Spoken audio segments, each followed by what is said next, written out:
તરફ મેઘરજના ભીમાપુરના પગી ફળિયાથી 2 કિલોમીટરનો મુખ્ય માર્ગ કીચડવાળો હોવાથી ગ્રામજનો, વિદ્યાર્થીઓ અને વાહન ચાલકોની અવરજવર માટે પારાવાર મુશ્કેલીઓ વેઠવાનો વારો આવ્યો છે। ઉલ્લેખનીય છે કે કોઈપણ ગામ હોય કે શહેર, દરેક માટે લાઇટ, પાણી અને રસ્તો આ 3 પાયાની સુવિધા ખાસ જરૂરી હોય છે, પરંતુ ભીમાપુર ખાતે હાલ પ્રાથમિક સુવિધાઓનો અભાવ જોવા મળી રહ્યો છે।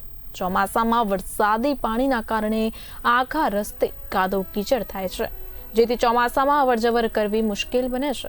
સાથે જ બીમારીના સમયે 108ની સુવિધા પણ પગી ફળિયા સુધી પહોંચી શકતી નથી। ત્યારે ભીમાપુર પગી ફળિયાથી મેઘરજ મુખ્ય માર્ગ સુધી રસ્તો પાકો બને તેવી સ્થાનિકો દ્વારા માંગણી કરવામાં આવી રહી છે। અમારે 2-2.5 કિલોમીટરનો રસ્તો મુખ્ય રોડ જવા માટે કાદવ કીચડવાળા રસ્તા પર જવું પડે છે। અમારે ભણવું ખરું, પણ કઈ રીતે ભણવું?